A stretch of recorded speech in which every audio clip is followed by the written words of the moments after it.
Hi, my name is Chris Brennan, and you're listening to the Astrology Podcast. This episode is recorded on Thursday, February 15th, 2018, starting at 11:21 a.m.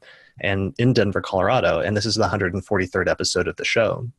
For more information about how to subscribe to the podcast and help support the production of future episodes by becoming a patron, please visit theastrologypodcast.com/subscribe.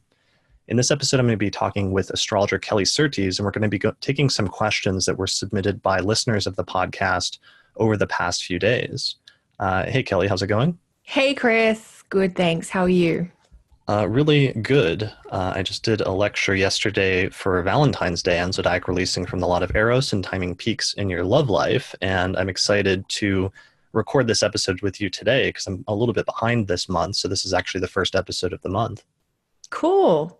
No, Yeah. I'm happy to be back. I was traveling a lot last month, so I missed hanging with you guys more in the podcast space. So I'm happy to be here catching up this month. Yeah, there were definitely some people that noticed. A lot of people were asking where you were for the Saturn and Capricorn episode. So, and a few people asked for your thoughts on that. You've written some stuff on Saturn and Capricorn, right? I've written a little bit. I haven't done my ebook this year because I've had other projects going on. Yeah, Saturn and Cap. Well, I mean, on the one hand, it just feels a bit more calm in general out in the astrological space because we've got Saturn now back in an earth sign. And what I'm noticing in conversations with clients is a lot of that almost like coming back down, putting our feet on the earth. Not that the problems have solved themselves, but now we've got sort of more of a realistic sense of it. So it's going to be there's definitely collective things that need that larger restructuring, but I think it's from an individual perspective, there is some opportunity here to kind of get organized, to get grounded, and to be practical. I mean, Saturn and Capricorn are both quite frugal, conservative energies. Not that I want people to be driven by fear, but I think having a healthy respect for the passage of time can really help us moderate some of what are otherwise or can be excessive or impulsive choices. So, yeah, just a little bit off the top of my head. That's a great sort of concise summary. I like that. Cool. All right. So let's see. Before we get started, announcements. Speaking of, what we were just talking about, you've got a lot of new stuff going, right? In terms of offerings and things you're teaching and things like that. Yeah, I do. I just in February launched my Stellar Insights monthly offering, which is some exclusive video content that is available to subscribers only. Very similar to how Patreon works, except we're running it just through my website. So you pop over to Kelly's Astrology and click on the Stellar Insights link, or there's a big picture, you can't miss it. There's like this psychic hair, celestial hair. It'll seem familiar. And you just sign up, and once a month on the first of the month, there are 5 videos released with Astro Insights for the month ahead.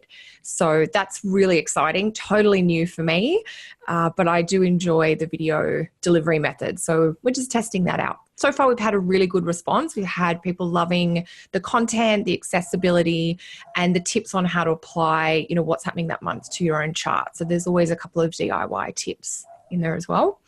And then because February is the month of love and everybody's talking about love, the webinar I'm doing this month is on progressed Venus, which will be, I think it's February the 24th, Saturday at the end of the month. So people can sign up either through my website or Astrology University with the lovely Tony. Awesome. Brilliant. That's exciting. And yeah, we're talking about, and hopefully we can maybe do a follow-up show on secondary progression sometime soon. I know, and I'm happy we're not doing that today because I really have to write something on secondary progressions. And, if we do our show in the next few weeks, I'm not necessarily going to be able to write something by then, but hopefully it'll give me a bit more of a kick in the pants too. Sure. Because it's a technique I've lectured on since. It's funny because, when we were deciding what topic to do for today, I realized my very first official conference lecture was on secondary progressions 10 years ago, almost to the month. So, Wow. Yeah. Wow. And was that at an FAA conference? Yeah, at the Sydney conference. It was January 2008, and I was nervous as all get out. And then I think Richard Tarnas was in the room, and then Lynn Bell came in, which did not help with my nerves in any way, shape or form. Right. But it was fun. It was like an extension of teaching, which I'd been doing, but just with sort of more seriousness. Yeah. Right.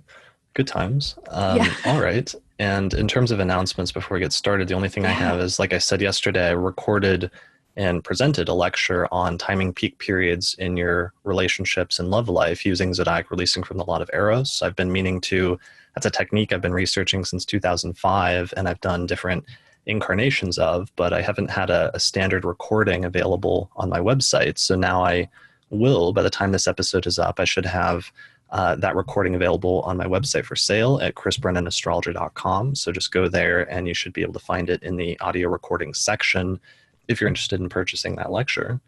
All right, so why don't we get into it? So it's been a few months since I did my last Q&A. You and I actually did the first Q&A ever, I think like a year, maybe 2 years ago, actually. It probably was 2 years ago. How quickly time's going by. Yeah, that's kind of crazy to think about. So, but it's been a while since I had you on for one, and I'm really glad that you're joining me today because I think we've got a really good spread of questions. I put out a call for questions a few days ago from listeners of the podcast, and we just got inundated with a ton of them. So a few notes. So one, unfortunately, we're not going to be able to get to all of the questions, obviously, because we got just too many. Two, we're going to probably summarize some of them because some of them were a little bit long, and I probably should have noted that in order to be able to read them in their entirety, they need to be relatively short on the air.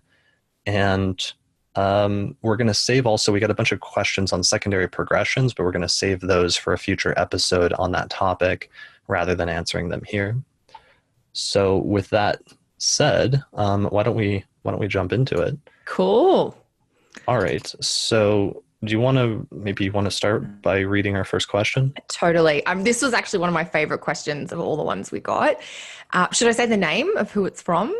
I think so, because most of these were submitted on Facebook and pretty much all of them. Forum. So I don't think nobody said specifically that they didn't want their name mentioned. There was only one or two people that used initials. So yeah, why don't we go ahead and give credit to the questioners? Okay, cool. So Jessica Marek is asking, when did you know you were ready to start practicing astrology professionally? For instance, charging other people than friends or families for their charts. And second part to the question is, what jobs did you both have in the meantime while learning astrology? So I don't know. I love this question. Chris, what about you? When did you know you were ready to start doing consults? I don't think anybody ever knows that they're ready. I think I did start reading charts. I think everybody starts by reading the charts of friends and family. But at one point I did start actively trying to make the transition by pushing myself to read strangers' charts. And so I did a chart reading for a woman once at a party. It was like a house party that I was at, and I was probably in my late teens or early 20s. So you were about 15 probably. Yeah. But I'd been studying it for four or 5 years at that point. So, and it actually went really well. So the fact that it went relatively well gave me some confidence that I was heading in the right direction. I wasn't paid for it, but that was the first sort of person I remember doing a chart for that was a stranger and having it go relatively well in terms of being able to describe their life and their personality without knowing them at all. And then I think it was when I moved to Seattle and I was a broke college student attending Kepler that I started doing readings, and I did one for a coworker. And then eventually I was running a MySpace forum and people started asking me for consultations, and I was doing them as written consultations at first, where I'd write everything out in a huge, what turned into a 20-page Word document, because you think that you have more control over saying exactly what you want to say and thinking everything out ahead of time. But written readings are just terrible because they take so much time and it becomes a huge time sink. So even though sometimes people start with that, eventually everybody moves away from that into more of a dialogue type consultation, I think. Totally. I have actively resisted doing written readings over my years of consult. I do understand from the client's experience, it is nice to have a written record, but there's a part of me that's very business oriented and always has been. And I figured out very early on the amount of hours it was going to take to write up a reading versus the time it would take just to talk that info through. I would say to people, I have to triple or quadruple my fee if you want me to write this rather than even just record it for you. And but it is, I think you make a really good point that it's a really common starting place for people. Yeah. And in the meantime, when I was living in Seattle, I was actually working as a barista for Starbucks. So I was making coffee, and that was my day job before I fully made the transition into doing astrology, which took a few years. Totally. So that was your job that you did while you were studying. Yeah. I got it while I was while I was going to school and studying at Kepler, and I was off. And then eventually I made the transition to doing consultations full time for a few years while I was living in Maryland. And then I went back to that for a little bit in 2008, 2009 when I moved back to Colorado. But then in 2010, I organized an NCGR pre-conference workshop that was called From Ancient to Postmodern Astrology. And it was supposed to align.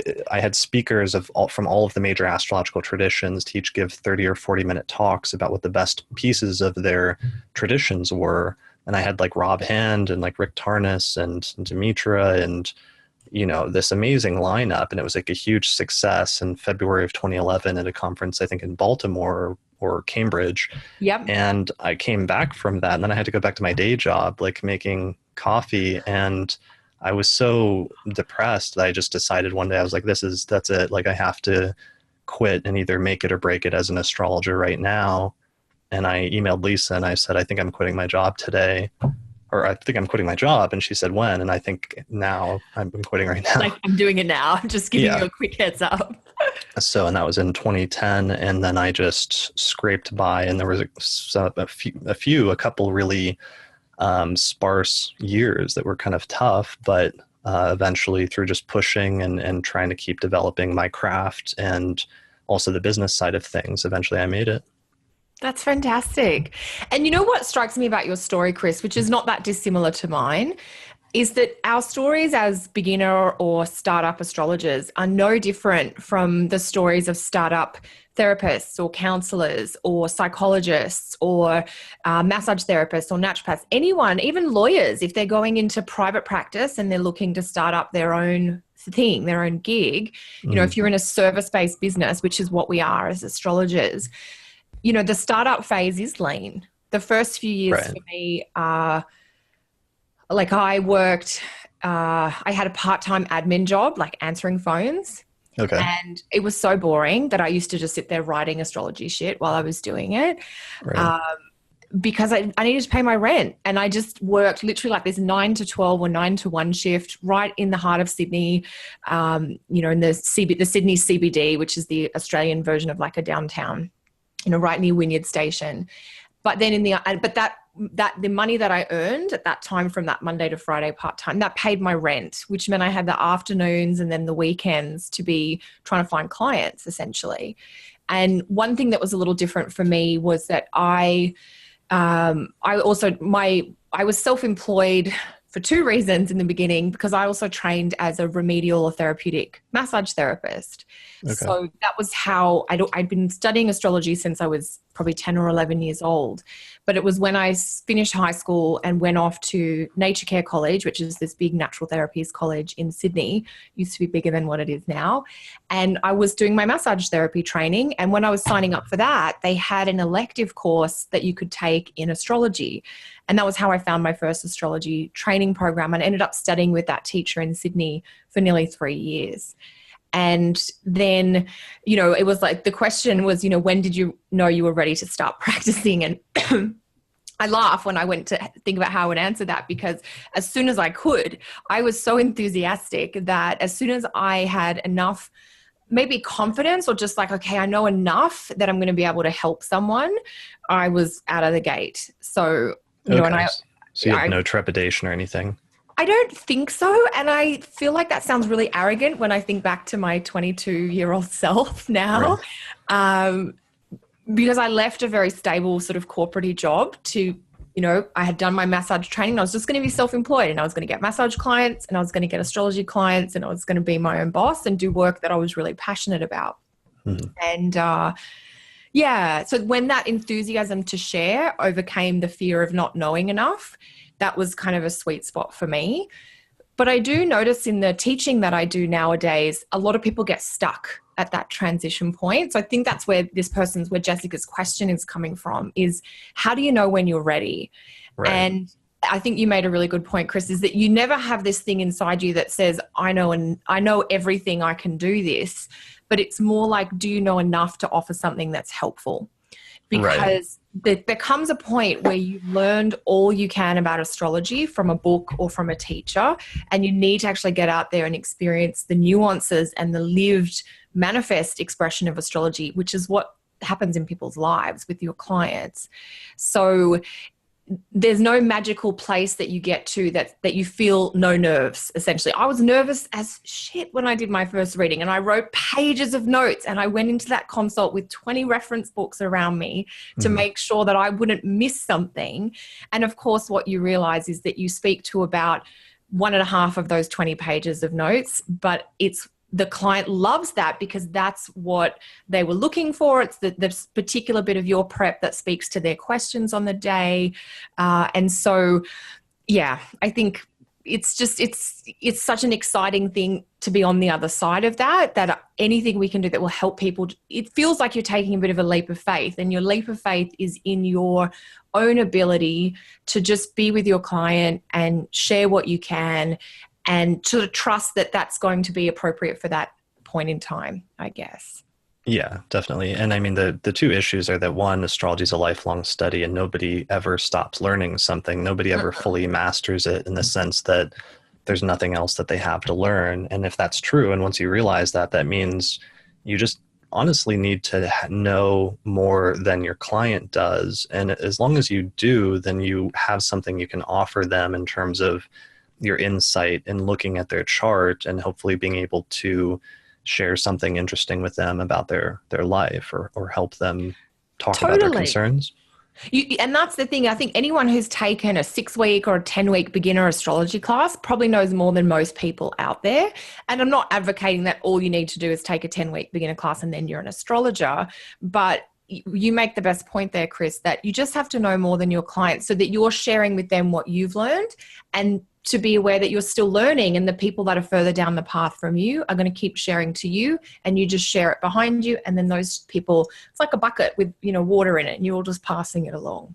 Right. Exactly. Yeah. And that's what the entire astrological tradition is, and always has been in some sense. But as a result of that, sometimes it's good just to throw yourself into it and start doing it, even if you're just doing readings for free. Or sometimes people they charge very little initially, like, even like $5 or $10, you're still being paid for astrology. And that's something, that's a starting point. Or some people do a sliding scale, and so on and so forth. So just sort of ease into it is the best advice, and do what you have to do in the meantime so that you can do astrology on the side. Whatever that is. Absolutely. I think that's a very practical move, is that you will have to do something on the side. Anybody who's setting up a business who hasn't got a chunk of savings or an inheritance behind them has to do something else part-time to pay the bills while the business establishes itself.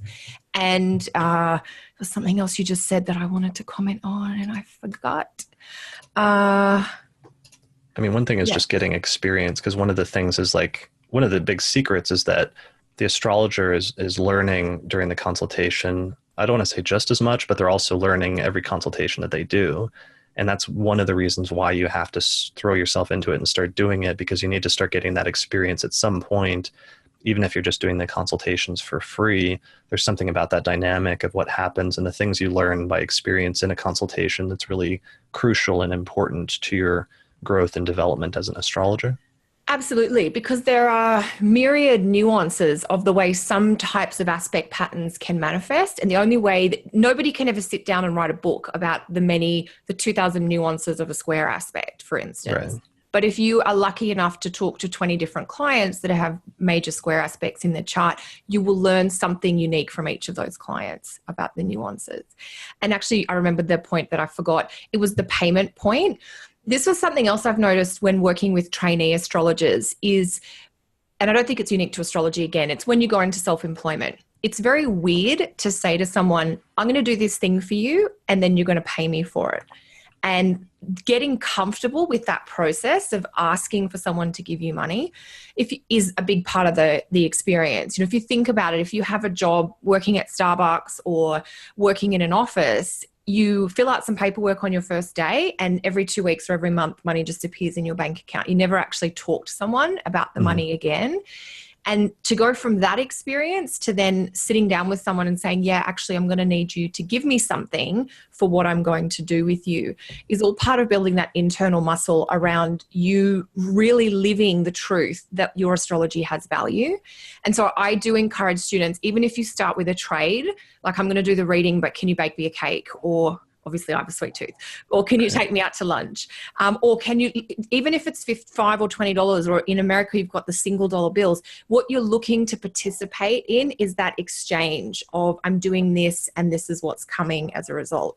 Once you get comfortable with that exchange, it doesn't matter whether it's a $1 bill or a $100 bill, you've now created a pathway within you where you can have that discussion or that exchange. So they're the different ways, I think. Start at a low rate, get comfortable charging, and just keep building on it from there. Yeah, definitely. And there's one or two other things. I mean, we could actually keep talking about this topic I feel like for a long time, but big question. Yeah, which is funny because I was originally going to say we're only going to do like a few minutes per question so we can plow through them all. That often becomes an issue on these episodes because we get such good questions. Yeah. But what was I going to say? The main point is just, that you have to start doing it at some point. One of the things that's tricky is that as an astrologer, especially very early on, one of the points you made is like if you have a day job, you show up and you know approximately how much you're going to make per week or per month. But as an astrologer, you don't. And that's one of the scariest things, especially early on while you're still establishing yourself, is how erratic it can be because you never know when you're going to get a client or consultation or what have you. And therefore your income can fluctuate, up and down monthly or weekly. Absolutely. And that still happens now. Even for me, because I do, Chris and I and Austin have been talking, I do have a very heavily focused client consulting part of my business. That's how I earn the bulk of my income. And that's definitely, I think it took between 3 to 5 years to stabilize before I could sort of reliably say, I'm consistently going to get about this many readings a week. Mm-hmm. And I always sort of say I was a bit blessed because I had my massage practice as well. Now, the difference there is that people wanting a therapeutic massage will come every week or every month for a massage. So you can more quickly build up that consistent clientele. One of the disadvantages in the astrological space is that many clients will think about a reading maybe once a year, which is appropriate. And if you're playing the long game, that's great. But in the first few years, if you do 3 great readings, the 2 ways you can benefit from that are 12 months from now, those 3 people come back to you. Or if you're really lucky, those 3 people will actually tell 3 people each. And that's kind of what, if you are thinking about a marketing side of it, you do want to encourage those word of mouth referrals because that is gold. But in terms of the repetition with astrology, it does take a while. And even... When did you make the transition to doing just astrology? Oh, yeah, that's a good question. On my Saturn return, so no astrology in play at all there. So I had, and I shouldn't be sort of shy about saying this, I had a really good year. Jupiter was also in my 10th house, so that was great. I was, I hit a great target in terms of income level, but I was working so much between the massage and the clients and the astrology and the teaching. It was just something had to give. And so I decided to retire as a massage therapist. And so at 29, that's when and it felt like another massive leap of faith because the massage business was a really good chunk of money. And I had to sort of stop that. And that once you stop that and you're self-employed, there's no benefits that pay or sick leave that's accrued that comes back to you. Just stop it and the money doesn't come in anymore. Right. But I worked it out. I was like, okay, I need maybe an extra 2 or 3 astrology clients a week and that's going to make do. And you just adjust a lot. When you are self-employed, you get very used to working out the baseline income that you need to pay your bills. And then when your income's here, you've got that cream and you can do extras, but you will occasionally drop back down into your baseline. Doesn't mean you failed, but it just means you need to be adjusted. You don't want to be paying rent in that cream or mortgage in that. You want to be able to keep your costs, your essential costs as low as possible so that you can manage those fluctuations. So 29 was 10 years ago now. Awesome. So nice. Yeah. Well, it's good to hear. That means, you would have switched just a few years before I did to doing it full time. So we've had sort of vaguely similar paths in that Very sense. similar. Absolutely. Yeah, because as much as I say I was self-employed, I was still doing something else in addition to the astrology. So yeah. Yeah, so it Okay. was 2007, thereabout 2007. Yeah. Okay. Got it. Yeah. And you were talking. So that's the first question, Chris. Is Yeah. there So any more? question one down, only 20 or 30 minutes into the 25. episode. Yeah. All right. Good job. And the next question is almost a follow-on from this question, if you want to do that one. Why don't we? So this is from Sheila Rower, who always asks really good questions, and usually we end up getting at them in the Q&A episode. She had, I think, two, but this is the one that was connected to the previous one, where she asks, what do you ask clients prior to a session or at the start of a session in order to set appropriate expectations? And then she says parenthetically that sometimes clients come with the idea that astrologers are like psychics. So yeah, what do you ask clients prior to a session, or do you have like a statement on your website that says what information you need from them or anything else? Yeah, so these days I've got a bit of an automation scheduling system going. So once clients have organized their receipt and they've got their payment done, they get the access to the booking form, and that booking form asks them for their birth details, which is the absolute essential, of course. It also has info about the Zoom link and how we'll actually connect. And then there's a notes section where they can add in any info or questions that they have. And it's not like a forced thing. You can leave it blank, and some clients leave it blank. Other clients have some very specific questions that they pop in there. So that's all that's collected before the session itself for me. But I always ask, and this maybe goes back to my massage therapy days when you would have to ask people like, what's up with you today? Or, what's going on? Right. I would ask them, a variation of this type of question. Do you have any questions, topics, themes, or issues that you want to make sure we focus on together today? And because what I'll say to them, especially if they're a new client, we have so much information. Even if we've got a 90-minute extended session, I could just talk for the next 3 days on their chart if I'm going to do everything. So I just like to let them know that this is their time and I want to make sure that I meet their needs as best I can. And so at that point, they'll let me know I want to talk about career or relationships, or sometimes they're more specific and they'll be like a 3-minute sort of explanation of a very specific situation they're dealing with. If at any point I feel like what they're asking for is beyond the scope of what I do, I'll tell them right then and there. And, sometimes clients will be well-versed in astrology and they'll be like, I really wanted to check out my Chiron return or something, which is not a technique that I really work with these days. So I'll just say that, look, I don't really work with that planet, but I can definitely give you information about, the year ahead based on these other techniques, if that's of interest to you. So it is, I think Sheila makes a really good point, because particularly for new clients, they have no idea what to expect. They don't know anything about what is involved in astrology. One of the biggest comments I get at the end of a session with a new client, I had no idea that astrology was so detailed, and I just really had no idea what to expect. And look, maybe that's a comment on my marketing or what have you, but I just think astrology is sort of this weird thing that it is hard to explain what happens in a session because it's so unique for each person. And I think the way my clients refer their friends and families, they just say, I got a lot out of this session, go and have one. You'll get something, you'll get whatever you need, kind of thing.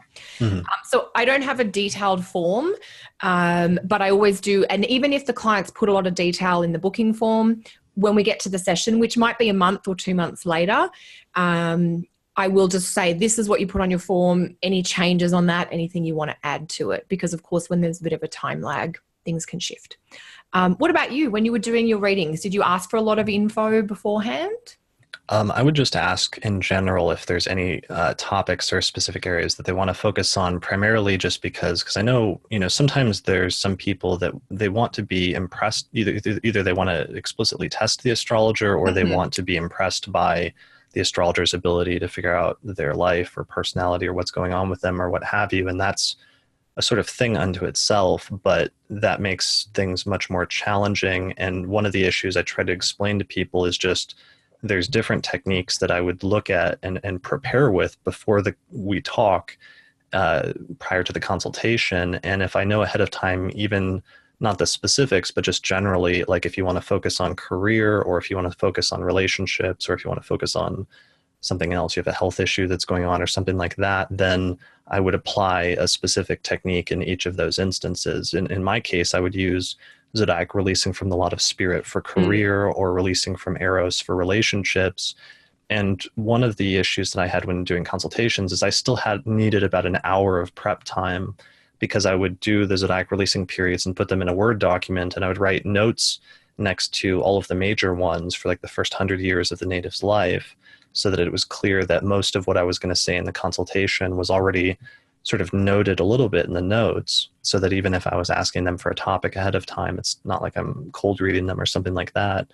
So that's the most typically I would ask. And some clients, have a specific thing they want to focus on and others don't. And it's fine either way, but the psychic part that she refers to is important, because some people assume that you can just read their mind and know what they want to focus on, when there may be a bunch of different things going on in their chart at the same time, but there's only one or a few of them that really relate to the main thing that's on their mind that they want to talk about. And unless they express that ahead of time, you might not end up focusing on it as much as they would like, which can make them feel, not as content with the session as they could have been if you really just focused in on the main thing from the start.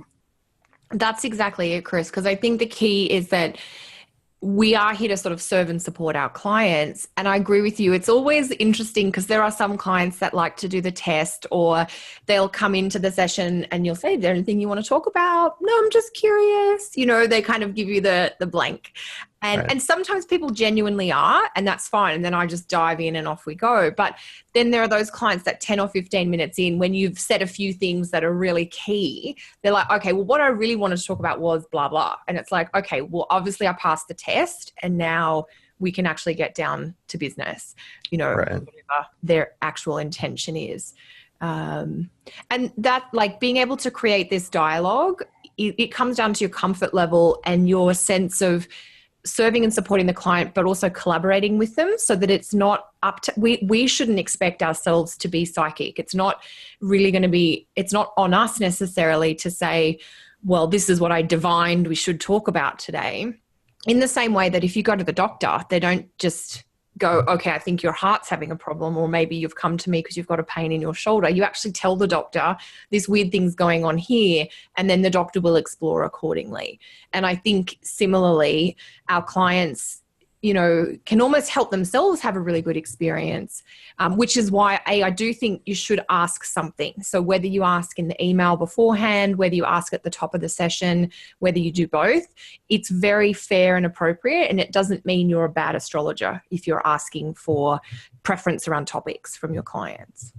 Yeah. Well, in clients, it's just better for them to know that it's much more of a waste of time to that you're going to have the most effective and useful consultation if it is more of a dialogue and a back and forth. And most astrologers are expecting that, rather than it just having the astrologer talk at you and tell you everything with no feedback during the course of it. You're going to end up getting, even if you feel like that's a good test or something like that, you're going to end up getting a lot less out of that than if it's more of a participatory back and forth type thing. And obviously that can go too far in the other direction, because I know that there's some astrologers who've almost rely on that too much, getting feedback from the client or other things like that. But there's some sort of healthy middle ground, which is, I think, the most optimal sort of way to do a consultation. I think most astrologers are generally on the same page about that.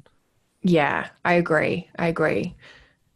Yeah. All I mean, right. we could keep going on this question, but I know we have many questions. Yeah. So and I feel like we've answered the point of what she's asking. Yeah. Yeah, I think that was a pretty good answer. So the next one, I threw in a more technical question about the houses, and there was two more that followed it. So maybe we can do those. So do you want to read the next one? Sure. So this is from Sinead Byrne, I think, if I'm saying that okay in my Australian accent. Mm-hmm. Why does there seem to be more attention given to the ascendant and midheaven than the descendant and the nadir? Do you consider all 4 points equally important? Do you want to go first?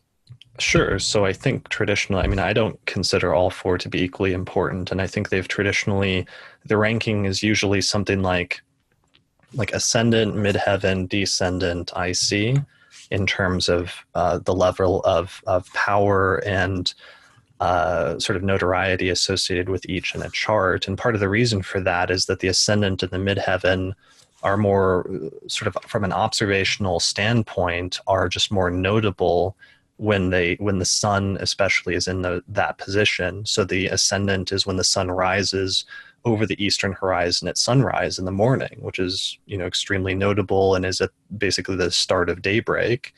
And then the midheaven is, depending on what midheaven you're using, but more or less when the sun is at either its highest point or is in the middle of the sky, which again happens around the middle of the day and is at the point when that astronomical body is at its most visible in the sky. And therefore, from an observational or even a divinatory standpoint, is more symbolically notable compared to the other two options are sunset, which is also notable, but slightly less so. And then finally, the IC is when the sun is completely below the horizon and cannot be viewed at all.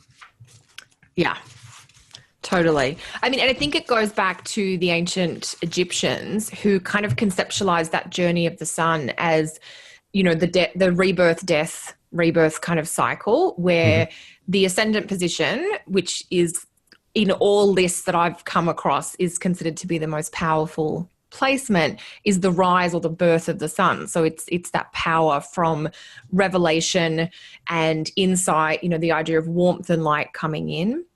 And then the midheaven it's the culmination of what began at daybreak, and the heat of the sun is at its strongest in the middle of the day. And that is the power of the sun. The light is brightest and the heat is strongest. So I agree with you completely, Chris. I don't consider that they're 4 equal points. I do. And I was talking about this, funnily enough, in class this week with students.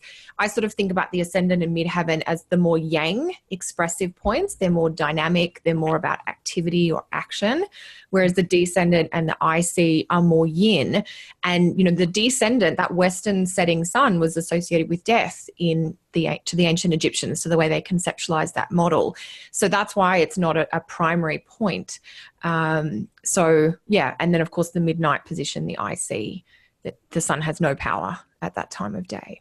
Yeah, that's a really good. And the idea that the analogy of what's happening with the sun is then extended to the other planets in those positions, and they're attributed similar meanings. But I like that point about the Egyptian, because that's a very old doctrine, that notion that there's 4 ages and that the diurnal cycle breaks up the life into 4 ages, and that the ascendant represents birth and the beginning of life. Then you move up to the midheaven, which represents youth and adulthood and sort of being in your prime. And then eventually you have the descendant, which is associated with old age and starting to sort of material essence starting to give way. And then eventually the 4th is associated with death and events that happen after death. And there's a little bit of interchange there, where sometimes the descendant is death and then the 4th is things that happen after death, but you kind of get the picture. Yeah, absolutely. And so I think, if you haven't encountered that connection, if you like, between those Egyptian ideas and those critical angular points, it does feel a bit arbitrary, because you just hear they're all angular points and you don't know why 2 seem to get, more rave reviews than the other 2. If anyone wants to read more on that, I found Deborah Holding's book, Houses, Temples of the Sky, to be really interesting. Yeah.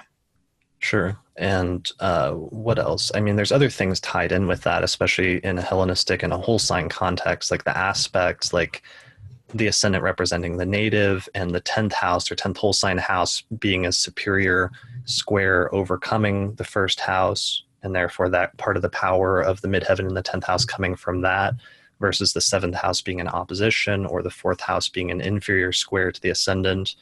That also comes up in the context of zodiac releasing and some Time Lord techniques, where there's certain angular houses that are more powerful. The 1st and 10th are clearly more active and powerful than the 7th and 4th. So there's a bunch of different ways that this sort of comes into play. The last thing I would mention about that is just, it's really surprising. I've been really surprised at how often the 4th house comes up related to that Egyptian doctrine when death occurs, or when death is involved, especially when doing annual perfections, where you count 1 sign per year from the ascendant, and it goes through each of the 12 houses and eventually comes back to the ascendant every 12 years. 4th house perfection years just came up so often for me in for the year in which a person died. And I was just reminded of this last weekend when somebody gave a talk for a local Denver astrology group about a famous biography, and the guy died in a fourth house perfection year. And it just reminded me of that all over again, something I had seen in the past. Yeah. So the fourth house, death of the native. So death of the individual themselves. Yeah, we're just so used to associating the eighth house with death, but that wasn't the only house associated with death traditionally. And the fourth was often associated with that very much as well. Yeah. Yeah. I think I'd seen references to the seventh as well with that setting sun component. So it is interesting that when you look back, there has been, I mean, death, and the other topic is sex, which seems to have sort of moved houses over the millennia. So, yeah. Yeah, exactly. I know we have a few questions on the houses too. Sure. Yeah. Do you want to take the next one? Sure. So, oh my goodness, you did that on purpose. I'm going to apologize to this person if I pronounce their name incorrectly. Kapunaheli. I'm not sure. We're going to say Wong. I think that's correct. Is that okay? Mm-hmm. Mr. or Ms. Wong, do either of us, you or Kelly, have a preferred order that you refer to the houses as you delineate a chart?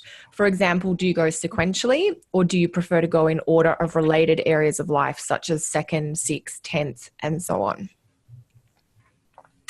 What do you think?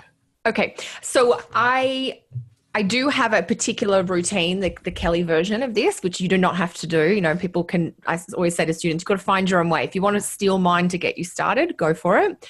Mm-hmm. I always start with the ascendant, always. And the first house that I go to inside the chart is the house that holds the ascendant ruling planet. So, say that again. So you start with what? So if you have a Sagittarius ascendant, I'm going to look for the place of Jupiter inside the chart. So whatever house Jupiter is in. Okay, yeah, you focus on the house that the ruler of the ascendant is located in. Okay, correct. Yeah. That's what I do as well. The ruler of the places, basically. What is the ruler of the ascendant and where is it in the chart? So I don't have a prescribed formula where I always talk about the first house and then I go to the 10th house, for instance. I will let the chart tell me where we're going to go next, basically. Sure. Or like if there's like a stellium or something in a specific house, that might draw your attention towards that. Absolutely. And it's a little bit collaborative in the sense that depending on how I'm working with the client, whether it's in person or online, sometimes the client will say, oh my God, look at that thing. And I'll be like, okay, let's just alt the hell out of this and go straight to whatever you've been drawn to. A stellium, I try to talk about the sun, moon, and the ascendant in the first portion of a reading. So again, I'll pick the sect light, or if the sun or the moon has anything special going on around them. You know, it's very common for clients, even if they're new to astrology, to come in and be like, and they know that they know their sign. They know they're an Aries or a Taurus or what have you, but they may not know that their sun is in the 5th house, or that their sun is conjunct a fixed star, or, you know, conjunct a particular planet. So I'll try and find a feature that's a bit that they're unlikely to know about themselves. But yeah, the house of the sun is usually something I would talk about just because they don't usually know about that. And then, but for a night chart person, I would just go straight to the moon, and, you know, whatever house the moon is in or involved with, we would talk about. So, so I don't really go sequentially. And if I was to make a confession to the internet and our listeners, I don't always talk about every house in every reading. There's so little time and there's so much to cover that that would take a lot. That would be like a reading in and of itself if you did go sequentially and try and do all of them.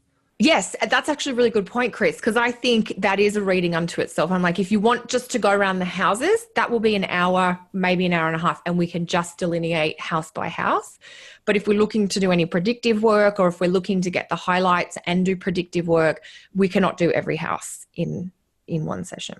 Yeah, so it just goes back to the first question or second question, which is just usually the focus and what houses will focus on is going to be dependent on what topics the client wants to focus on. So if they want to focus on career, you know, then you might focus on the 10th house. If they want to focus on financial matters, you might focus on the 2nd house or the 8th house.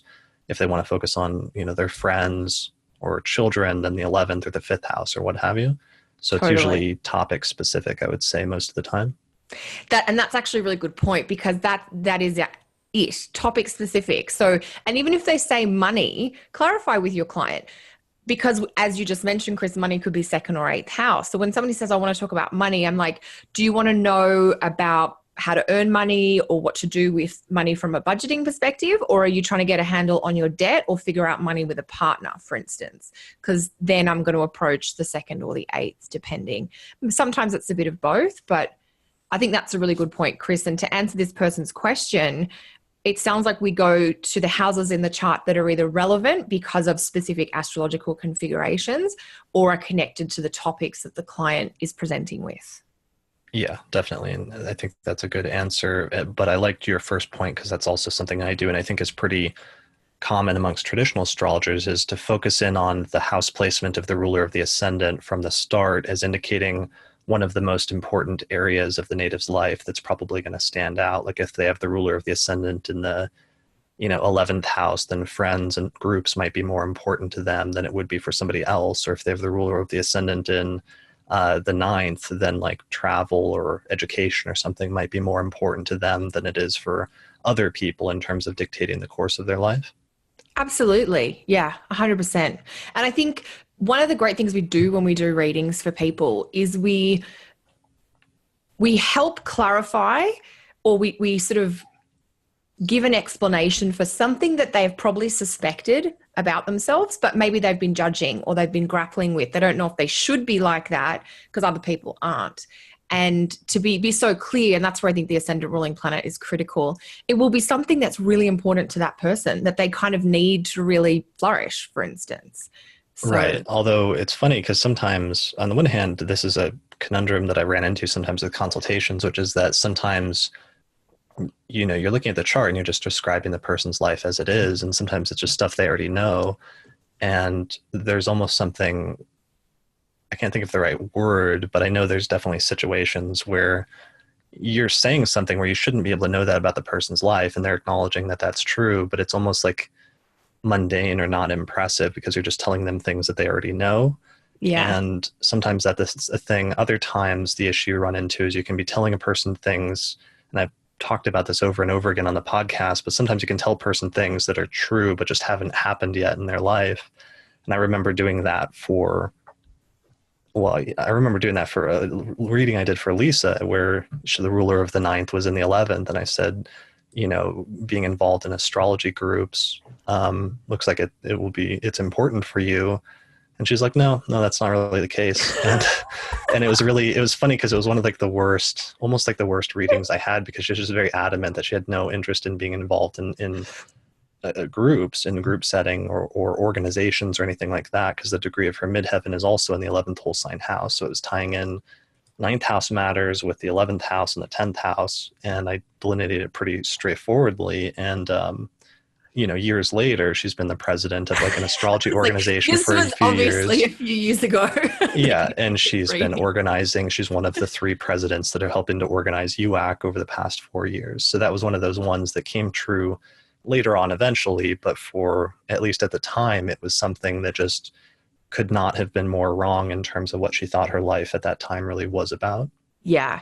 And that's a really good point, Chris, is that, without getting into all the specifics about timing techniques, the chart is a roadmap for life. And sometimes you encounter a person partway down that path where they haven't quite got to some of the other things that are there.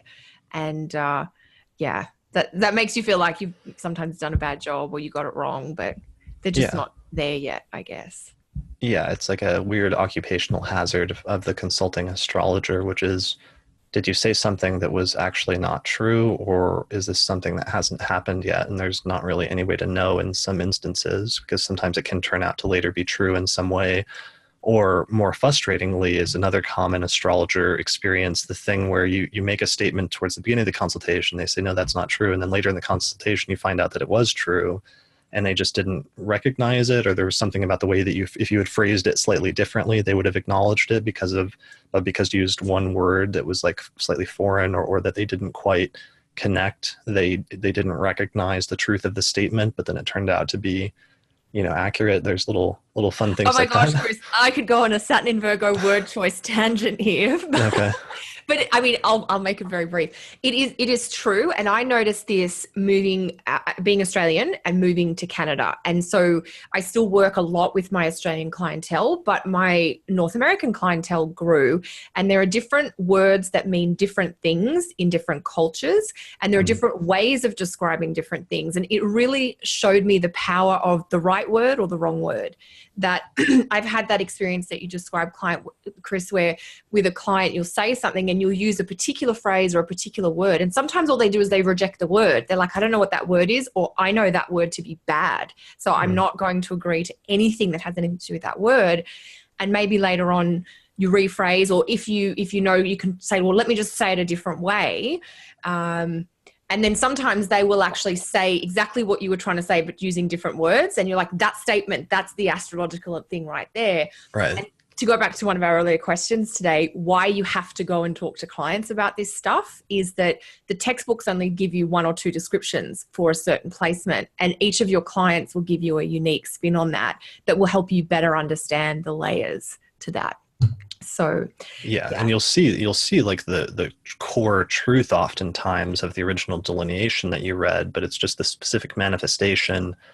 You know, literally everybody has a unique chart that's never repeated itself in the precise details before, and therefore, while there are some underlying sort of themes that have core archetypal similarities, the specific manifestation is always going to be slightly different and is going to teach you something slightly new about how different combinations can work out. Absolutely. Oh my God, completely. Yeah. We're doing a good discussion of client astrology here today, which is great. I know. We should have just made this the client consulting astrologer complaint episode. No, that's good. Well, and we've done the houses, and then we've got one more question on this, don't we? A nice curly one. Yeah, so this one's kind of tricky. So this is from Naomi Bennett. She says, the strange concept that the 12th house is hidden and cadent when actually the sun rises into the 12th, lights up the sky at that time. There's nothing hidden about the 12th house, whereas the 6th sinks below the horizon and definitely hides planets and the sun. Why is that? So she's basically asking, why is the 12th house sometimes associated with hidden matters and things like that, even though the sun and the other planets have just moved up into the sky basically when they get to that position. Yes. So this is one of those areas where abstract schematic considerations, I feel like, are more important in the way that astrologers have developed the delineations than purely observational ones. So one of those things is just the fact that the 12th doesn't aspect through a major aspect the first house. So the major aspects are the conjunction, sextile, square, trine, and opposition. And using whole sign houses, which was the original house system, if you draw aspect lines from each of the houses, then the ones that aspect the rising sign of the first house are generally considered to be good houses, and the ones that don't aspect the first house are generally considered to be challenging houses that have more challenging or negative significations, with the 12th house being one of those, in addition to the 8th, the 6th, and the 2nd. So that's one of the things that's happening there, is there's like abstract or schematic conceptual sort of reasons that are being put on top of and are, instead of the observational thing being primary. But there is an observational component to that, and it's the notion of the angular triads and the notion of what declining and succedent houses are, which is cadent houses, which were known as declining houses in the Hellenistic traditions, are in whole sign houses. They're houses that have planets that are falling away from the angular houses. So there's this notion of decline or falling, or in some instances like disintegration and sort of like falling apart or losing strength, as opposed to the succedent houses, which are moving up towards or building up towards the angular houses. And so they're associated with things that are growing or gaining or coming into prominence, whereas declines are ones that are falling away from prominence. And then tied into that is the notion that the 12th house, if the ascendant and marks the zodiacal sign that was rising at the moment of birth, then the 12th house is actually the sign that was rising just an hour or two earlier. So during the process of the native being born, and a lot of the ancient delineations, like in Rhetorius of Egypt in the 6th or 7th century, talk about the 12th house in that context as being kind of a dangerous house that's in between worlds, because the native at that time is in between life and death. And that's where some of the negative associations come from as well, especially because in the ancient world, people could die much more commonly in childbirth, and it really was dangerous both for the child as well as for the mother. Hugely so. Yeah, I think that's the big thing that I conceptualize with the 12th house being hidden, is that it is hidden from the native, because the perspective, if you like, of the houses is all taken from that, as you said, Chris, the relationship or the angular relationship to the ascendant or the first house. And the 12th house is like in a blind spot position, because it's, it's just behind you, but you can't actually see it. If you drive, what that blind spot, there's this awkward spot that you can't get your eyes on. And some of the houses that have that slightly more challenging topic associated with them have that blind spot configuration. So, and I think you make not the right point, of course it's the right point, but you've made the point really clearly, which is the difference between the kind of two-dimensional overlay of meaning onto a three-dimensional lived experience. Yeah. And I think the other thing that I have observed around the 12th house, and this is again just one of those weirdly anecdotal things from client consults, which I'm not going to be able to claim that I have a double-blind study to kind of back up, but when people have transits or triggers or activations of some kind to the 12th house, there is this sort of weird devotion to their career that happens in that time frame. And one thing I've come to sort of be reminded of is that the 12th house does form a sextile relationship to the 10th, and that the 12th house stuff or the topics or matters or triggers 12th house blind to the individual, but somehow available to one's career or one's professional undertakings. So it's just, who and what is it blind to, if that makes sense. And I think that subtlety around how we look at the houses interacting, seeing or not seeing each other, can really deepen into that question as well. Definitely. Yeah. Yeah. And that's probably one we could go into a lot more, but maybe I think that's good for now. The next question's really fun. Yeah. So the next question is from Adam Madison, who is a patron that I was talking to recently about conferences, and he made some comments. So his question is, do you have any advice to make the most out of UAC this year? So out of attending the United Astrology Conference, he's saying if one were to attend, how would you make the most out of it? So the United Astrology Conference is happening in Chicago in May. It's the conference of the decade. It's going to have like 1,500 or maybe even upwards of 2,000 astrologers in attendance, with over, I think, 100 astrologers speaking, giving lectures and workshops and other seminars and things like that. So how would you recommend people make the most out of it if they were to attend? So I think mingle. So like introduce yourself is one of the biggest things. I think. Right. Just go up to people and introduce yourself. And just say hi. And, whether it's a person, like whether it's just another delegate or even the speakers. I mean, one thing I kind of wish I'd knew when I first started going to conferences was how friendly many astrologers really are. Mm-hmm. Of course, be respectful. Don't try and have a chat to someone if they're about to speak or, they're trying to rush to the bathroom or something like that. And I know it's tricky to figure that stuff out, but if it's lunchtime or coffee time and everyone's just wandering around, it's totally okay just to say hi. And then the other part is be selective with the lectures that you attend. And I say that not because I'm like some are good and some are bad, not at all. It is overwhelming if you were to try and go to a lecture in every time slot. There are so many to choose from. So I think obviously you want to try and get as much bang for your conference buck, but there's a huge part of the conference experience that has nothing to do with the lectures that you attend. Not that I'm saying don't go to lectures. I don't want it to sound like that, but the socializing and the networking and that sense of belonging and community that comes from being in a place with 2,000 people that think like you. I'll never forget UAC in 2008, my first UAC conference. It felt like a homecoming for me. I was a professional astrologer. I already had clients. I was already making my living as an astrologer. But that idea of being in a place where there were so many people just like me with my weird little interest, it's very affirming, very kind of encouraging. So A, that's why you should go. But B, be selective about the lectures. And the other tip around a lecture is try to hear one live lecture from all the astrologers that you're interested in. There is something different about hearing someone present or experiencing someone present in the flesh. So even if you want to hear everything by one astrologer, look, I'm not saying don't do that, but it's good to try and at least hear a lecture in person, because then you get a sense of their style, which makes it easier to buy recordings or downloads from that person in the future. So they would be my tips. But I'm interested, I know you did a podcast on this recently, Chris, didn't you, with Joe and Ryan about we did a good conference experience or something? Yeah, a newbie's guide to astrology conferences back in October. That was a good episode that people can listen to.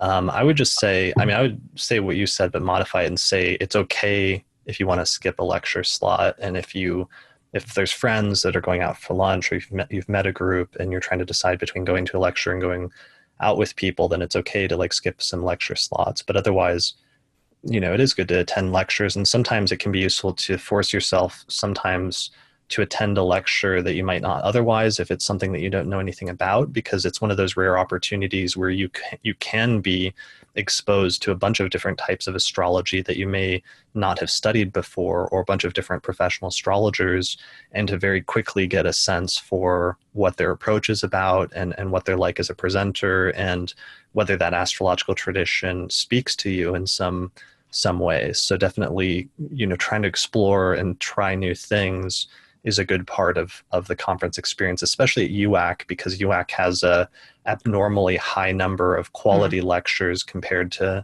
most, annual sort of yearly conferences. Totally.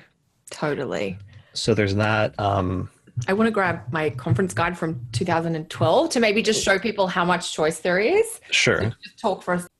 Okay.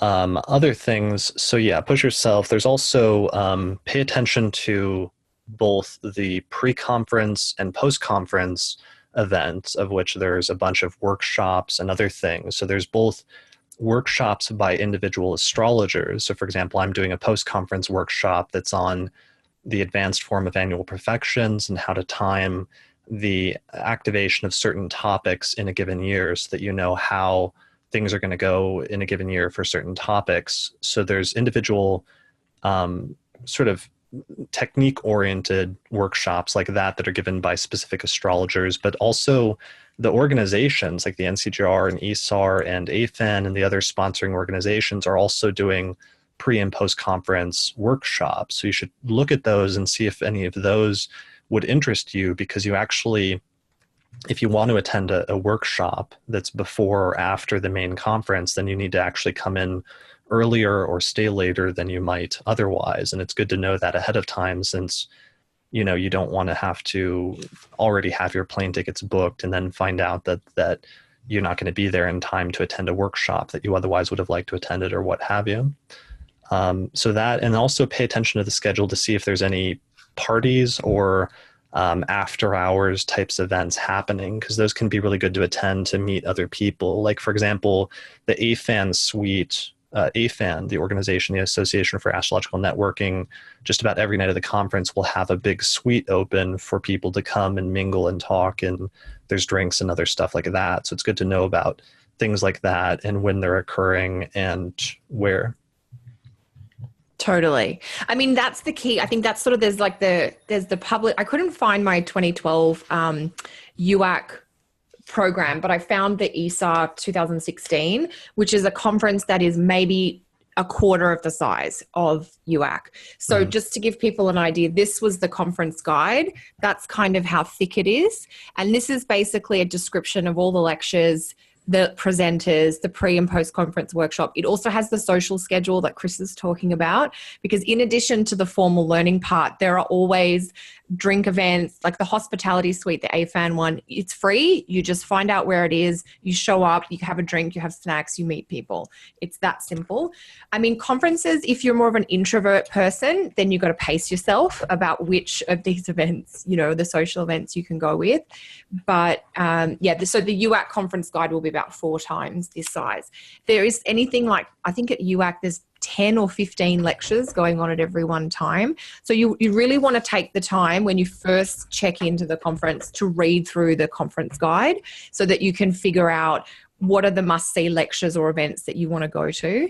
And then you can fit in all your socializing. Because the best part, and this is, I mean, I'm desperate for this conference because I haven't seen Chris or Austin in person for a few years now. We've just been on different cycles with different conferences, and it's just so good to be able to talk in person. So, you know, whether you've got friends you know you're going to meet up with or just the people that you meet, those lunches are great that people do. So I don't know, do we have more tips or just like, it's just like be in it really, isn't it?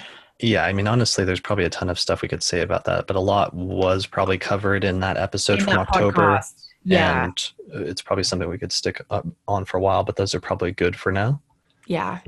And yeah, if you want more, I guess check out that past episode, which I thought was just recently, but was nearly 6 months ago. So that's good. Wow.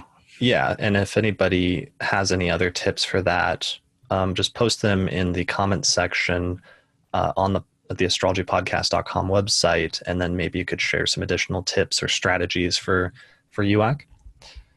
All right. So let's move on to the next question. How are we doing for time? We're like an hour and 9 minutes into this. Do you have like a consultation or anything scheduled after this? I'm good. I mean, we can do, you know, another 15 or 20 minutes. That's fine by me. Okay. Yeah. All right. So do you want to read the next one? Sure. So this is from Claire Moon. What are some good first books for the baby astrology enthusiast? I want to take classes in the future. I can't right now. So I'm looking to do something productive in the meantime. And Chris, you've got a blog post titled Top 6 Astrology Books for Beginners, which is great somewhere. Yeah, I'm sure it'll be in the show listing online. I actually made a YouTube video about this a few months ago in July, and it's like a obnoxiously long, almost 30-minute long YouTube video, but I go through my top 6 astrology books for beginners. So I would recommend checking that out. Just do a Google search for top 6 astrology books for beginners, or do that on YouTube, and you'll see the video come up on my YouTube page. But just to give you the list really quickly, number 6 was The Secret Language of Astrology by Roy Gillett, which is a very well illustrated book. It's just kind of a nice super beginner book. Number 5 is The American Ephemeris, which is a book of planetary positions, which you need to learn and start learning. Oh yeah, let's say that again. So every astrologer has a tattered ephemeris like this because we use them so frequently and they fall apart. Yeah. So incredibly important to learn, to get an ephemeris and start learning how to use it early on. It basically just tells you where the planets are. And that's how important it is. We didn't prep that. It just sits on my desk. And so as soon as you mentioned ephemeris, it's just right here. Right. Let's see. So that's number 5. Number 4 on my list was Parker's Astrology by Julie and Derek Parker. It's a great, like thick, but very really comprehensive book.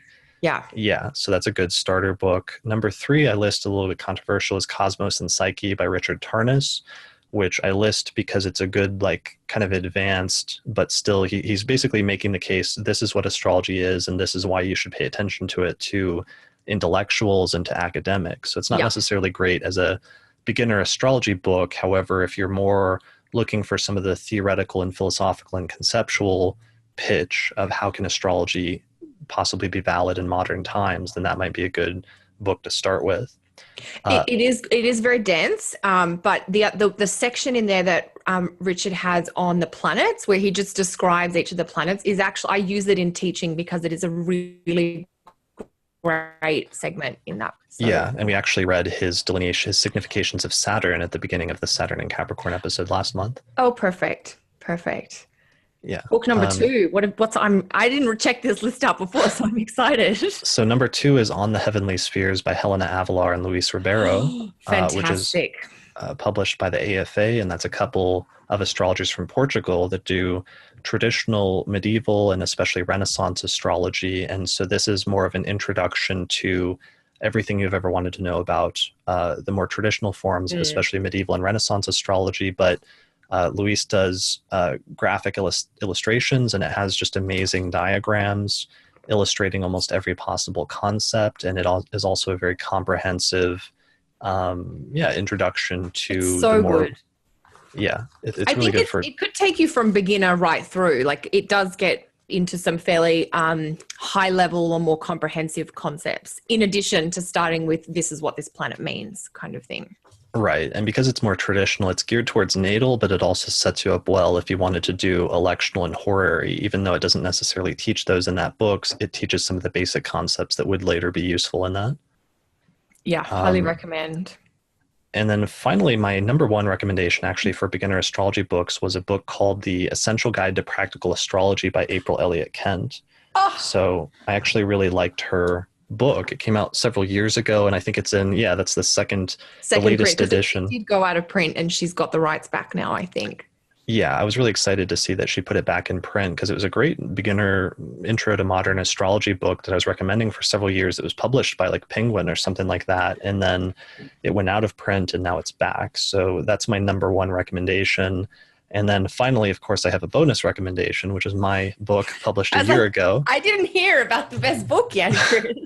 No, April's is my number one recommendation, but Hellenistic Astrology, the Study of Fate and Fortune, available at fine bookstores everywhere. And by that, I primarily mean Amazon.com.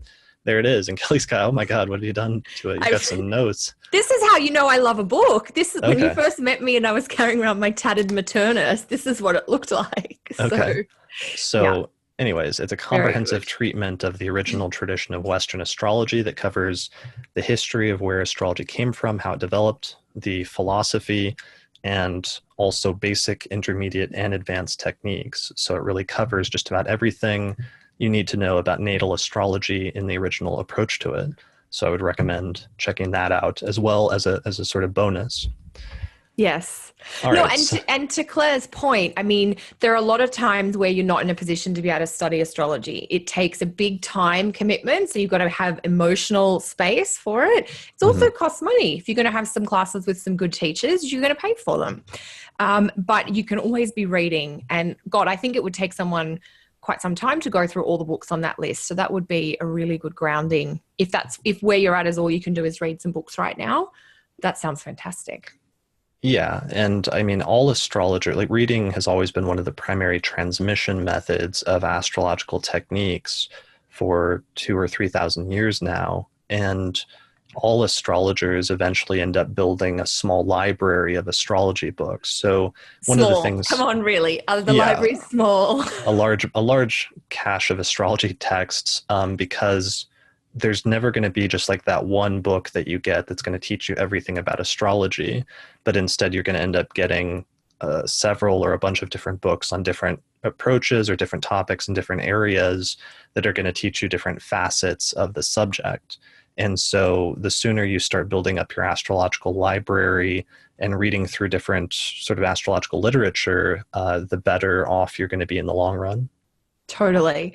The only two little books I might throw into this list, Chris, just personal preferences of mine. I agree with all the ones that you suggested. This was one of the first books that I read that helped me understand a birth chart, Stephen Arroyo's Chart Interpretation Handbook.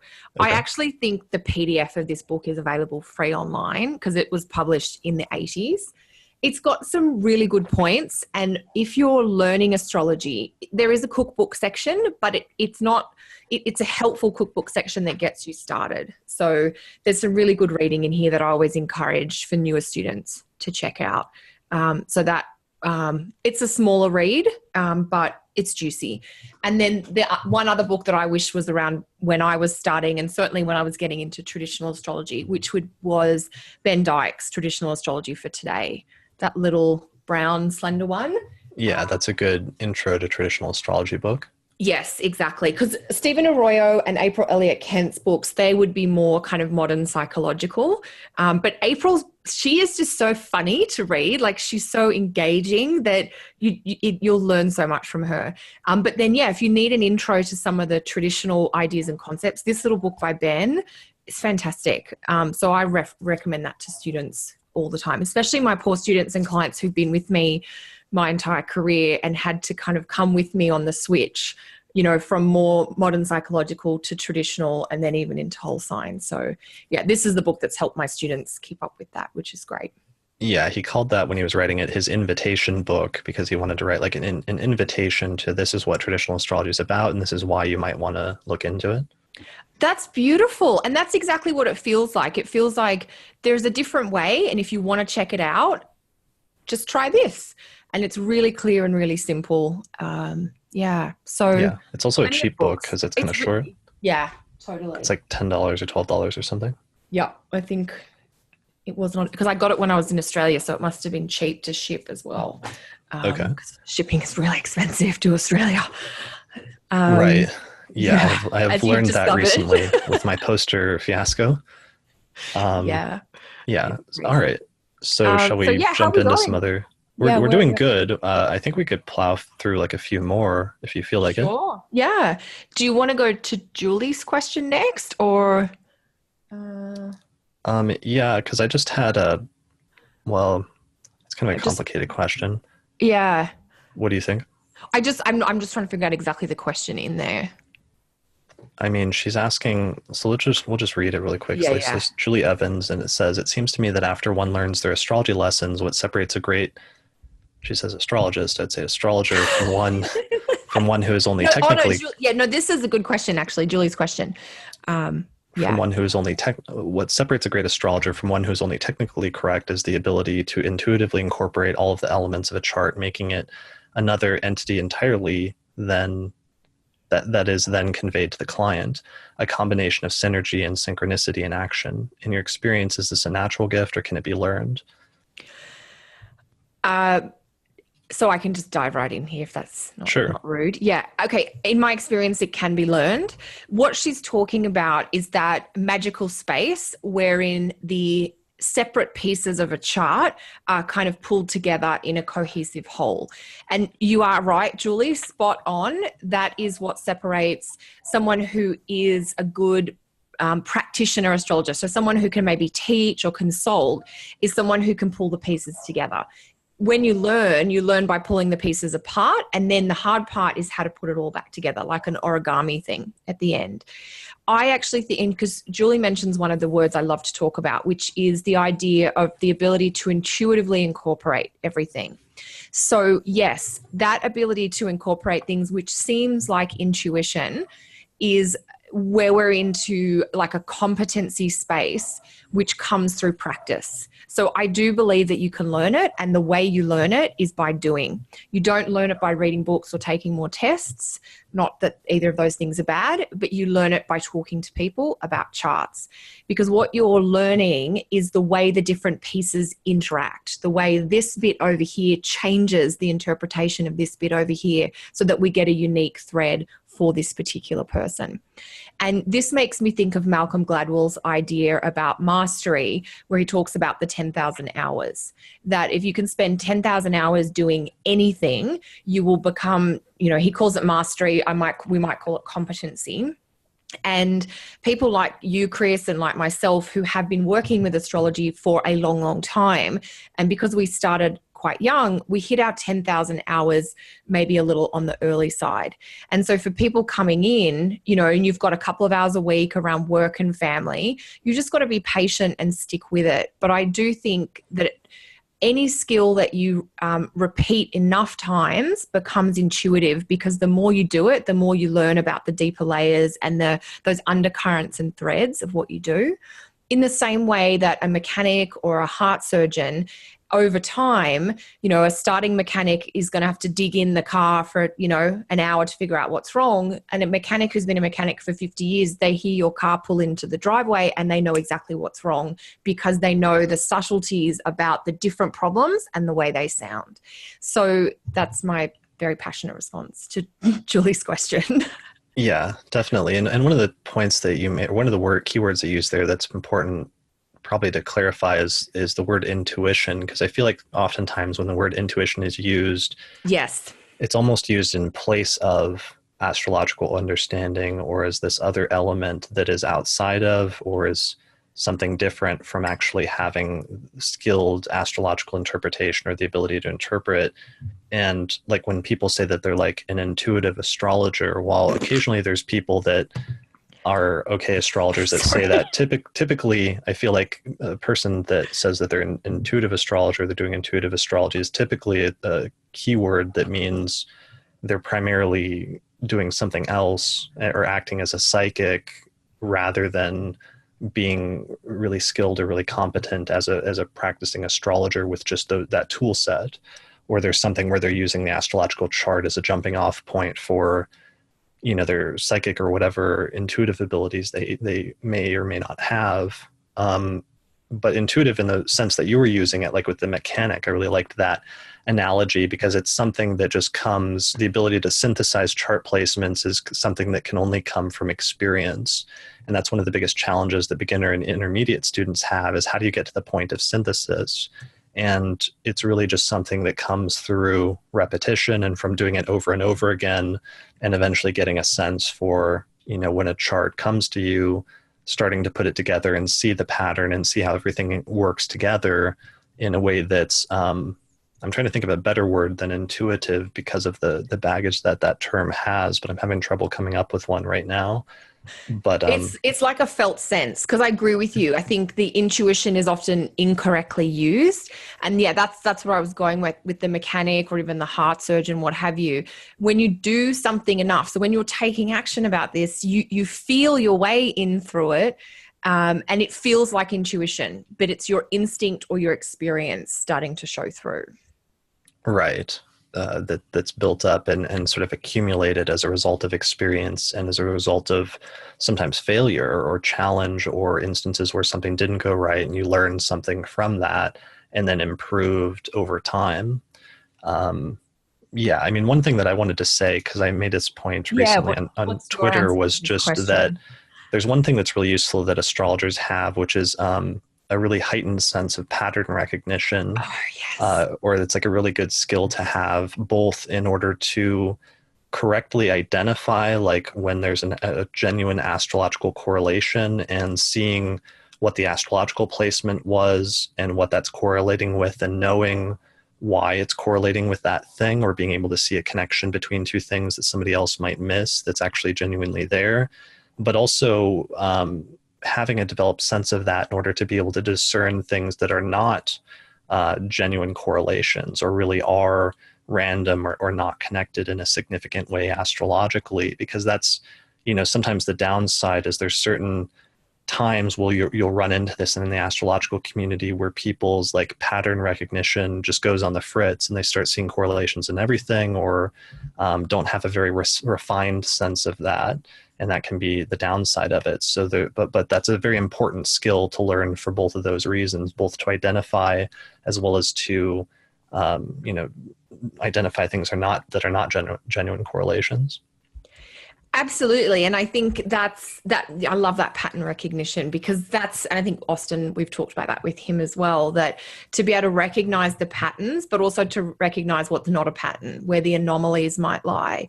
And that's where I find astrology, especially client astrology, it's so magical, because you'll sit down with a client's charts and you'll recognize a part of a pattern and maybe a part of a different pattern. And then you're like, oh my God, I've not seen this particular combination before. So, so what you're saying there, Chris, is that part of that ability to pull things together comes down to developing that pattern recognition skill. Yeah, and that being an important skill to develop. I mean, the other analogy, like the one you use, is Lee Lehman titled her book on horary, The Martial Art of Horary Astrology. And she has this great analogy towards the beginning where she talks about how you initially in Taekwondo or karate or whichever martial art branch she specialized in, where she was using this analogy, where you initially learn like stances and different moves and stuff, but eventually through practice and through just sheer repetition over and over again, eventually that becomes a solid movement that just flows instinctually from you, as something that you almost don't even need to think about. It just sort of happens. And that's sort of what we're talking about here as well, in terms of achieving chart synthesis and the difference between like achieving liftoff, achieving chart synthesis. Right. It's a big goal. Yeah. Yeah. So it's something like that. And it's hard because it's something, that's why we were given that advice earlier, that really the sooner you can start having that dialogue with clients, even if it's just doing readings for free or whatever, the better, because you'll start getting your time in and start gathering up that experience. 100%. And yeah, the 10,000 hours doesn't start when you first read your first astrology book or first take your class. It starts when you do your first consult. Right. Because and so the key, I think the big thing here is repetition, that we're both sort of alluding to, is it's the hours at the coalface, or it's the hours doing the work that will lead to that, to what other people will interpret. Because I get asked this a lot of the time. People say, are you really intuitive? And what they mean are you really psychic? And I'm like, no, I know charts. That's what I know. I've looked at many, and the outside interpretation is you must be magic, but the inside thing is just the work, basically. Right. Yeah. Definitely. Yeah. Okay. And I wanted to back up really quickly because I skipped over one that was a related question to the book one. Yes. If I may, and because I think there is a relatively easy answer to this. So this is from, or do you want to read this one? No. Oh, I'll read the question because you can answer it. Okay. Let's go with that. So it's from Luciano de Souza, writing from Sao Paulo, Brazil, and would like to know if you think it's possible to delineate a school of thought based on the several authors who have written about astrology since the 20th century. Would it make sense, I'm assuming that's 20th there, would it make sense to put them in the same category, the books by, say, Liz Green and Stephen Arroyo? How can the student of astrology have a more focused understanding of the matter by knowing which authors to follow for a certain method? Yeah, so that's an amazing question, and that flowed very well with the previous, top 6 books on astrology recommendation, because one of the things I did in that list is I mixed together different traditions and different approaches of astrology a little bit with that list. But the answer to his question is yes, there's definitely, in some instances, there's different schools of thought, there's different astrological traditions, and there's different branches of astrology. And if you can identify, what approach a person is following, then sometimes you can see other contemporaries or other people that follow a similar approach, and you can kind of group different astrology books into different categories as a result of that. Now, how to do that, unfortunately, is kind of difficult, and I'm not sure if there's any easy or quick way to do that. But yeah, that was an instance like Liz Green and Stephen Arroyo. He mentioned specifically that would represent a specific approach to, modern psychological astrology. And the fact that they wrote books together is a good, for example, indication. I think they wrote a book together, right? Or am I thinking of Howard Susportas? Howard Susportas, yeah. Yeah, okay. I don't think Stephen Arroyo and Liz, but Liz and Howard, there's a number of books, maybe from their lecturings together, if that's what they did, I think. Sure. Yeah. But yeah, you can definitely group, or there's other people, like, for example, Richard Tarnas wrote Cosmos and Psyche, and then recently he's had a number of students that are following his method, and they've designated, they're calling it like archetypal astrology or something like that. And so there's different astrologers who are identifying as archetypal astrologers, like Kieran Legracie, who has written a few books at this point, follows that specific approach. And so you can kind of see him as being in the lineage of somebody like Richard Tarnas. Mm-hmm. I'm trying to think of other people that are in like a specific lineage or represent like a specific school. Can you think of anybody? Well, I guess I'm thinking about the evolutionary kind of lineage. Right. Although there's a few different, there's like the Jeffrey Wolf Green, the Stephen Forrest, there's even like Mark Jones would sort of be under part of that umbrella. So the people that would then be, but I couldn't really think of the next tier down. I'm not quite sure who would come under. Yeah, but just seeing like who, if they say who their teachers are, or if they studied at a specific school, or if they identify with a specific tradition or approach to astrology, then that's a good indication. And you can sort of look at who their teacher was and see the kind of lineage and see the similarities between the style of the teacher and the student or what have you. Yeah.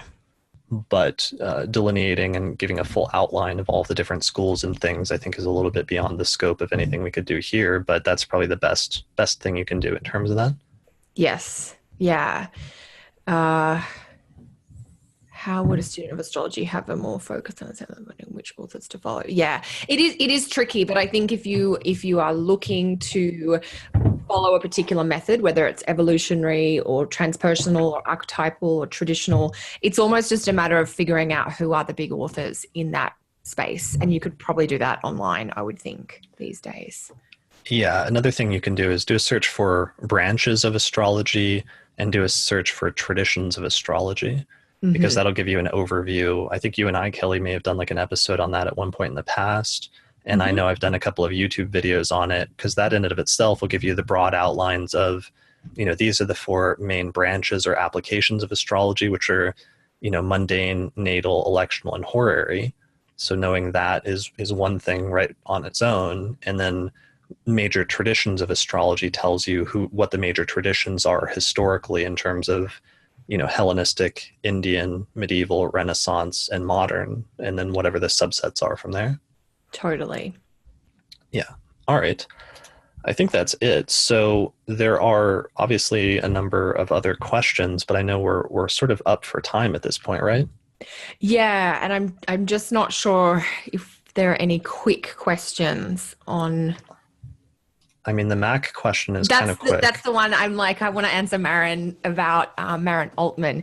She was asking, is that okay? Should we do this one? Because I think it's a one-sentence answer. Sure, go ahead. What program would you recommend, I guess, astrology software program for a Mac, since SolarFire isn't compatible? And Chris, you and I both said that we know people who run parallels on their Macs to run SolarFire. So you can definitely still work with SolarFire on a Mac. Yeah, and unfortunately, it's like I don't use a Mac, so I'm not familiar, and I'm not up to date with all of the latest programs that are available for Macs at this point, so I can't speak authoritatively on it.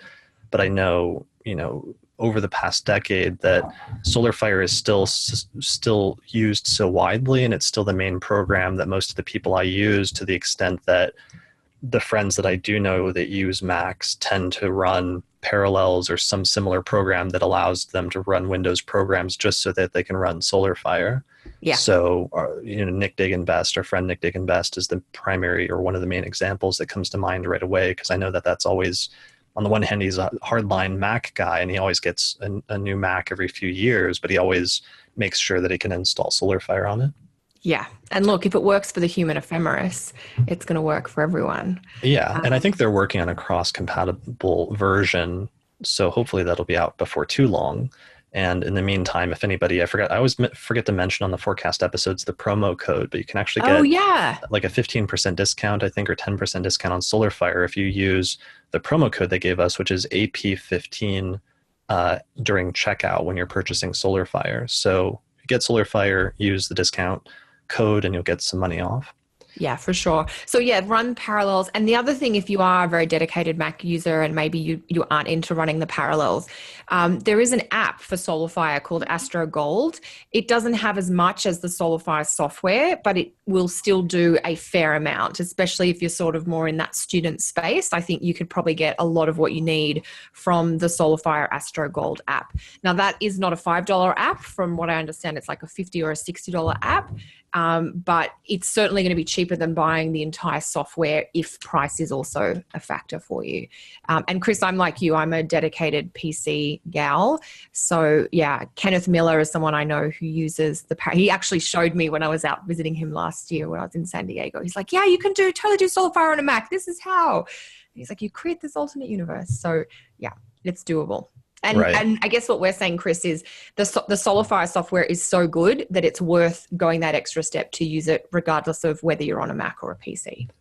Yeah, honestly. I mean, I think there are some other programs. I know Time Passages is one piece of Mac software. I'm just not fully familiar with it or know if it has all of the same capabilities as SolarFire.